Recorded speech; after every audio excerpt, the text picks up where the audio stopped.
প্রিয় BA third সেমিস্টারের ছাত্রছাত্রীরা, আজকে আমি যে বিষয় নিয়ে আলোচনা করব সেটি হচ্ছে তোমাদের হিস্ট্রির যে জেনারেল পেপার রয়েছে, সেই হিস্ট্রি জেনারেল পেপারের একদম লাস্ট মিনিটের সাজেশান আমি তোমাদের সামনে তুলে ধরব। যে প্রশ্নগুলো বলবো, মাত্র গুটি কয়েক প্রশ্ন বলবো, স্টার মার্ক প্রশ্নগুলো তোমরা অবশ্যই পড়বে।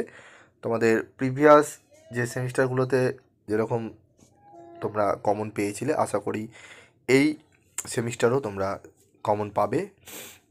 তো যে প্রশ্নগুলো দেবো সেগুলো একটু ভালো করে মনোযোগ সহকারে শুনো, এবং এই প্রশ্নগুলো পুরোটাই যদি করে যাও তাহলে খুবই ভালো হয়। তবুও যারা মনে করছেন না স্যার একটু যদি বেছে দেন, স্টার মার্কগুলো করে দেন, তাহলে খুবই উপকৃত হই। তো সেরকমই স্টার মার্ক কোশ্চেন আমি আলোচনা তোমাদের সামনে করে দিচ্ছি। এবং এই যে আলোচনাগুলো করব, যে প্রশ্নগুলো, এর যদি সম্পূর্ণ তোমরা পিডিএফ নোটস কালেক্ট করতে চাও তাহলে যোগাযোগ করতে পারো। তোমরা সামান্য রেমুনারেশনের বিনিময় তোমরা এই নোটসগুলো কালেক্ট করে নিতে পারো। তো দেখো, কলকাতা ও অন্যান্য বিশ্ববিদ্যালয়ে PB study class series probable question with answer on history general CC oblique JE3 BA third semester. তো দেখে নাও, বিএ সেমিস্টার থার্ড সেমিস্টার ইতিহাস হিস্ট্রি সিসি বা JE3 important question for 10 marks. প্রথমে 10 নম্বরের প্রশ্নগুলো নিয়ে আলোচনা করব। তো প্রথমে যে প্রশ্নটি রয়েছে, দিল্লির সুলতানি শাসনের প্রতিষ্ঠায় ইলতুৎমিশের অবদান বা ভূমিকা আলোচনা করো। এই প্রশ্নটি তোমরা স্টার মার্ক দেবে 3টি। ঠিক আছে। দিল্লির সুলতানির ইতিহাসে কুতুবুদ্দিন আইবকের অবদান বা ভূমিকা আলোচনা করো। সুলতানি আমলে ইকতা প্রথার সংক্ষিপ্ত বিবরণ দাও। সুলতানি আমলে সুফি আন্দোলনের সংক্ষিপ্ত বিবরণ দাও। সুলতানি আমলে ভক্তি আন্দোলনের সংক্ষিপ্ত বিবরণ দাও। কোশ্চেনটি স্টার রয়েছে, তোমরা দেখে নেবে। আকবরের ধর্ম নীতি আলোচনা করো। Discuss the Akbar's religion policy. Firoz Shah তুঘলের বিভিন্ন জনকল্যাণমুখী কার্যাবলীর বিবরণ দাও, অথবা সংস্কারক রূপে সুলতানি ফিরোজ শাহ তুঘলের মূল্যায়ন করো। আকবরের রাজপুত নীতি আলোচনা করো। 3টি স্টার রয়েছে, দেখে নেবে তোমরা। দিল্লির সুলতানি সংহতি সাধনে বলবনের কী ভূমিকা ছিল।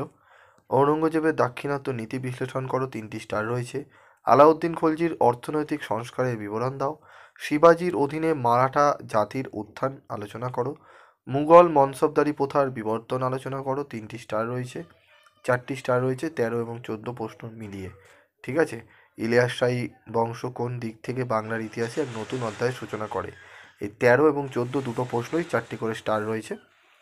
ঠিক আছে, এই দুটি প্রশ্ন অবশ্যই তোমরা পড়বে। স্টার মার্ক প্রশ্নগুলো খুব ভালো করে পড়বে, এবং সাথে যেগুলো স্টার নেই সেগুলো তোমরা একটু এক্সট্রা করে পড়ো, এক্সট্রা হিসাবে পড়ে রেখো। কিন্তু যদি এই 13টি এবং এই 14টি যে প্রশ্ন দিয়েছে, এই 14টি প্রশ্ন যদি একবার করে নিতে পারো তোমরা, অনেক অনেক প্রশ্ন কিন্তু একদম তোমাদের পরীক্ষা খুবই ভালো যাবে, এটুকু বলতে পারি।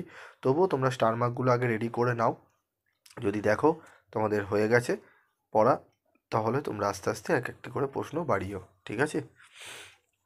এরপর চলে আসবো 5 নম্বরের প্রশ্ন, ইম্পর্টেন্ট কোশ্চেন ফর 5 মার্কস। কী কী প্রশ্ন আছে দেখে নেবো।